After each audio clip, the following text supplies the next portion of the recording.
So let us bring in CBS News White House and Foreign Affairs correspondent Margaret Brennan, who is at the White House now, as well as CBS Radio News reporter Elaine Cobbe, who joins us from Paris. Thanks a lot for joining us, ladies. And I want to start with the very latest comments from Mr. Trump about his son's meeting with that Russian lawyer. How does it all square with what we have been hearing from the White House at this point, which I suppose is very little? Yes, the White House is being careful about what they say on this and really deferring to legal counsel.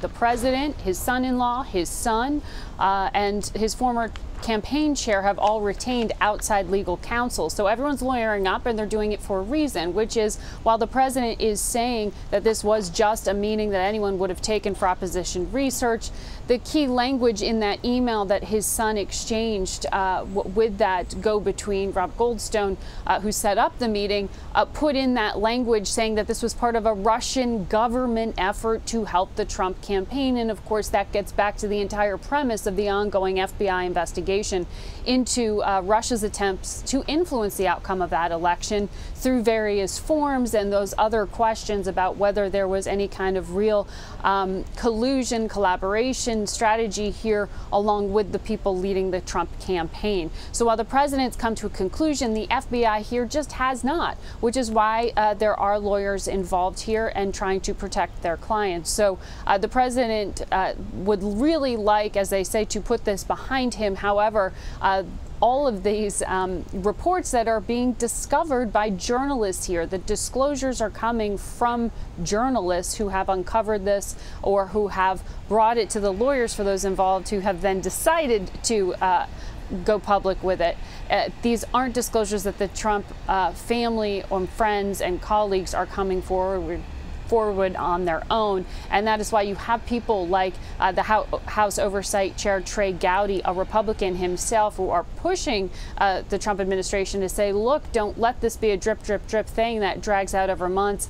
Be very upfront with Robert Mueller, who's leading that FBI investigation. Get everything out there now so we can move on. If it is, as you say, just a matter of innocence and things appearing bad, but not actually being part of a broader conspiracy or anything that could possibly be illegal, because we haven't broached at this point, well, unethical, some would say, we haven't broached into illegal territory yet. Right. I'm sure it's no coincidence that he did this interview with Reuters and then got on a plane and flew to France. I'm sure he's hoping for some sort of a distraction. Elaine, I'm wondering, in regards to the president's trip to France, is there a concern that instead of being a distraction, what's happening here at home will actually overshadow this two-day visit? Well, the French officials are certainly hoping that the president will not be distracted by it. But they're confident that the nature of this visit, which is really about commemorating the U.S. entrance to the First World War 100 years ago, that will, in fact, keep it off the more thorny subjects like the Russian scandal. Now, President Macron has already come in for some criticism for inviting President Trump here for various reasons, and there are protests being held tonight. But Macron himself was asked about it at a press conference with German Chancellor Angela Merkel just now, and he said, well, of course I'm going to invite the president of the country that came to help us in World War I. That's why he's here, and also because the Franco-US alliance is an old one and a strong one. He said, we have multiple strains to our relationship, and we're not going to let something as little as a scandal at home or criticism get in the way of the two countries coming together. So President Macron is very optimistic that this low-key kind of visit is the perfect opportunity to hold talks that will be a little less formal, where no one's really expecting major declarations, but where maybe they can advance a little towards more common goals. True. Well, Margaret, this relationship certainly got off to a bit of a rocky start. There was that weird alpha male handshake thing that happened at the NATO summit. Certainly both men have made veiled criticisms about each other's country, let's put it that way. What are you going to be watching for over the next couple of days? Well, it's interesting here because the only world leader that we have really heard President Trump issue effusive praise about following a meeting was the one he had last week with Vladimir Putin, the president of Russia. He talked about the great chemistry they had, all the things that they see as opportunities to work together on in the future. But when it comes to our traditional allies, some of our closest when it comes to fighting terrorism, like France, you have seen sort of these awkward moments like you referred to. So the body language and the optics here are something that I think the White House is trying to hit the reset button on, and so too are the French here, because this alliance between the two countries is so key, so important. And remember, there are a number of international agreements, such as the Iran nuclear deal and other accords, that there's still this concern that everyone is going to remain true to the promises and the contracts that they have made with each other in the past. In terms of what may come up in the next few days, or day and a half, I should say, really, of this visit, we'll discuss the two leaders. Syria, remember, there is this tentative regional ceasefire in the southwest of Syria. France has been a close ally in that fight against not only ISIS, but in the concerns about what happens next to stabilize that country. That's going to be something discussed.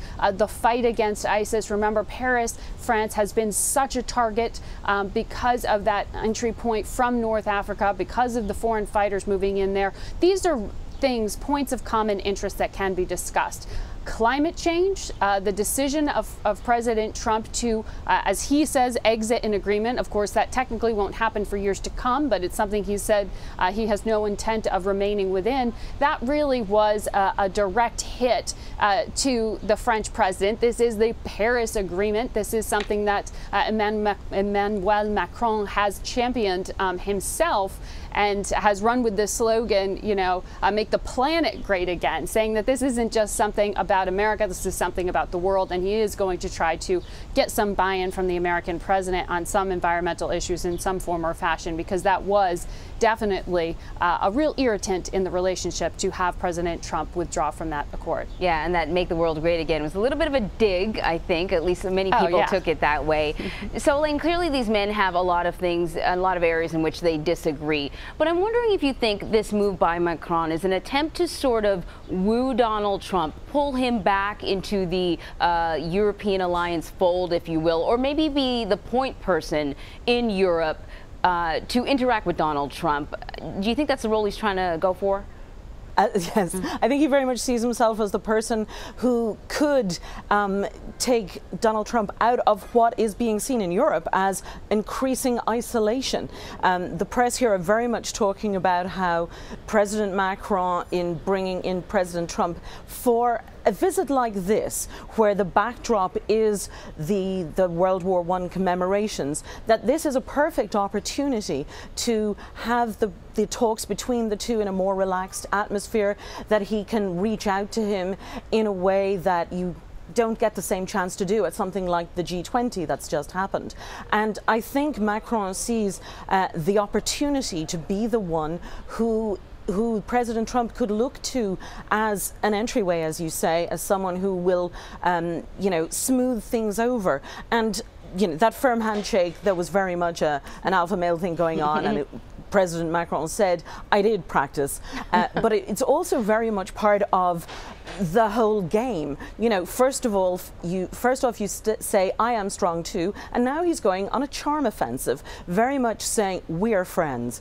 Let me, you know, be your buddy in this, and let's work things through. And there are even little things like the program here. The first official thing is a visit to Les Invalides, where the president visited Napoleon's tomb. Now, President Trump likes all things military, and so that's something that appeals to him. Then he's got the parade with US troops involved in the military parade. And, you know, that's part of what the French believe prompted him to say yes to coming back to Europe a mere 3 days after flying back from Germany. Right. In fact, the president and the first lady, they are guests of honor at that parade. And then he's having dinner at the top of the Eiffel Tower, which is not typical. Usually he would be having dinner in the palace, or a head of state would be having dinner in the palace. But the thinking there was that that would also appeal to President Trump. Margaret, Brennan at the White House and Elaine Cobbe in Paris. Thank you so much, ladies.